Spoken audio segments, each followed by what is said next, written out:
Hey guys, welcome to another video with me, Kris Amerikos, and in this video, I'm going to tell you 3 ways that you can tell that your English teacher just doesn't know what they are talking about.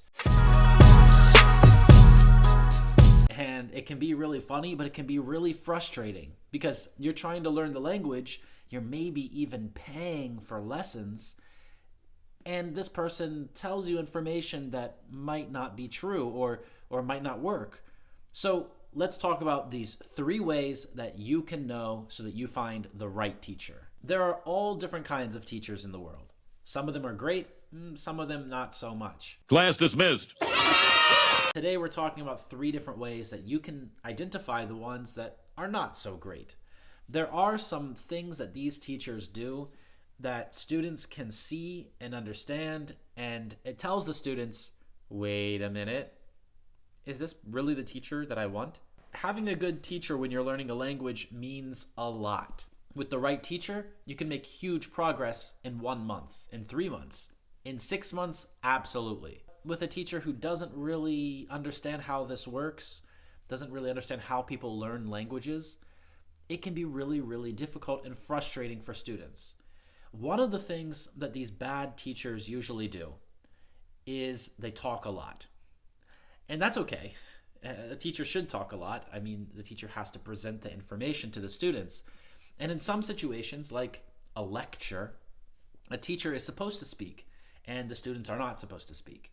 But in most language lessons today, we understand that you need to speak to practice the language. And we can really see that a teacher doesn't know what they're talking about when they don't let us ask questions or they don't answer the questions that we're asked. No questions! You know, a lot of teachers just prepare for a specific lesson. They have a plan for that lesson that they've prepared, and they want to stick to that plan. A lot of teachers are taught to do that. And when a student asks a question that's not part of that plan, it confuses them. It means the student wants to go in a different direction. But the teacher has a plan, and we need to keep going in the direction that the teacher has chosen, has planned to go. So in this situation, a teacher who doesn't know what they're doing will usually try not to answer questions, or will say something like, well, that question isn't about this lesson. So let's focus on what we're studying in this lesson, and let's answer that question later. Now, sometimes that's just a good teacher because the teacher needs to have control of the classroom. If the teacher just talks about anything and everything, it won't help us, right? We need to stay focused. But in many situations, teachers use this kind of non-answer to get out of answering questions. If students raise their hand or maybe write in the chat, this teacher might avoid answering the question or might give an answer that tells us that the teacher doesn't really have a good answer for this question, right? So that's one way that we can see that a teacher doesn't really know what they're talking about, and maybe we need to find the answer somewhere else. The second way that we can see that a teacher doesn't know what they're talking about is when a teacher doesn't correct us. Yeah, when we're learning languages, we see this all the time. And it's partly about culture, because in most English-speaking countries, it's very rude to correct someone's speech, to correct someone's English. So if you have 2 native speakers speaking in the United States, sometimes they make mistakes too. And it's rude if one person says, oh, that's a mistake, you're supposed to say it this way. So between native speakers, people don't usually do that. And that's why when a native speaker who's a teacher tries to teach students from other countries and tries to teach the language to other people, sometimes that native speaking teacher won't correct mistakes as much as they should. Or maybe they just don't correct them at all. And why is that a problem?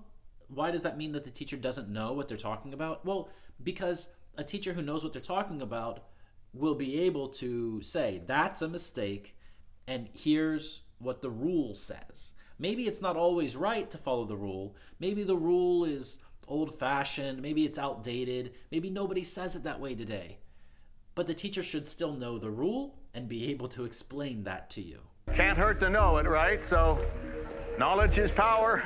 That's a really big sign, in my opinion, that the teacher just maybe has less experience or is less skilled or qualified to be teaching, because if a teacher can't identify mistakes, then how can they tell us what's right and what's wrong? How can they teach this topic? Now, some topics don't require evaluation. Some topics don't require tests of right and wrong. And with languages, we can say that it's similar to this, because you don't speak a language to be right or wrong. You don't speak a language just to follow some rules. You speak a language to communicate ideas and to send information back and forth. So, does it really tell us that the teacher doesn't know what they're talking about just because they don't show us our mistakes? Well, it doesn't tell us that they're the best teacher in the world if they don't correct our mistakes, right?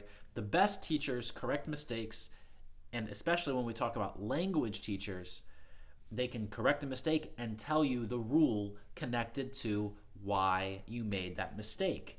Usually there's a rule. And that brings us to the third way that you can tell that a teacher doesn't know what they're talking about.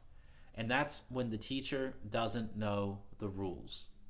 It's so common. I've seen it so many times when a teacher is speaking with students and the student asks a question. The student says, but teacher, why do we have to say it that way? Or why do we have to add this word or that word or this ending? And sometimes teachers say, that's just how we say it. That's just the way it is. In fact, I'll tell you a secret, because I work with so many teachers in my training program for teachers who start their own business, and I work with teachers to help them understand how to teach more effectively and how to find more students. And when I work with teachers, sometimes I have to interview them. In fact, I hire teachers to work in our company sometimes too. And in these interviews, it's so interesting to me when I ask a grammar question to a teacher and this person says, oh, Kris, I'm a native speaker and native speakers just say things like that. It makes me laugh during the interview because I know that there are rules for almost everything. Sure, sometimes there are things that we just have to remember in a language, like with an irregular verb, right? But most teachers should at least be able to give you more information about that thing, even if they don't know what the exact rule is, and they should at least be able to give you examples of how it's used, which will help you understand that rule and see that rule. So if your teacher says, oh, I'm just a native speaker, so just say it because I told you to, or if they say, oh, there's no rule, you just have to remember it, or if they say, that's just the way it is, that's the worst one. If they say that, then they don't know what they're talking about, and it's best to go look and try to find another answer and another explanation. If you're a teacher and you're watching this, you might be thinking, Kris, you are insane. How can you say all of these things? How can you say that somebody who's teaching doesn't know what they're talking about? Well, I can say it because I've worked with so many teachers around the world for so many years, over 10 years already, almost 12 now. So I can say it because I've seen it happen so many times, and these are the signs that a teacher doesn't know what they're talking about. And when I say they don't know what they're talking about, of course, I mean that to different levels in different cases, right? So sometimes there's a teacher who completely doesn't know what they're talking about. Maybe it's their first week teaching. They went through, a 4-week training program, and now they're teaching for the first time. And maybe they don't even know how to use the technology, and they don't even know how to present anything to the students. That can be really, a big problem. If the teacher isn't confident in their own ability to teach, then how will the student be confident that the teacher is giving them something that they can use, something correct, right? So I hope that this video helped you understand some things that you can look for when you're trying to find the best teacher for you.